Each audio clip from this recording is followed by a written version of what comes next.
रोज सज के बगिया जी में जाऊ मोरी ना नदिया हो, रोज मोरी ना नदिया हो, मलिया संग नैना जिन लड़ाऊ मोरी ना नदिया हो, मलिया संग नैना जिन लड़ाऊ मोरी ना नदिया हो, मलिया पुलवा तोड़े तोड़े वाऊ मोरी ना नदिया हो, तोड़वाऊ मोरी ना नदिया हो,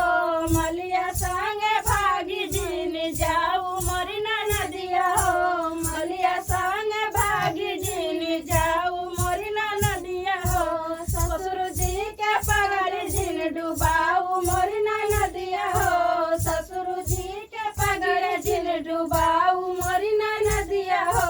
रोज सज के कुआं पे जाऊ मोरी ना नदिया हो,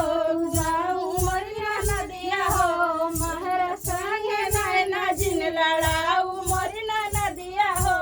महरा संग नैना जिन लड़ाऊ मोरी ना नदिया हो, महरा पनिया भर भर वाऊ मोरी ना नदिया भर वाऊ मोरी ना नदिया हो, महरा संग भागी जिन जाऊ मोरी ना नदिया हो, महरा संग भागी जिन जाऊ मोरी ना नदिया हो,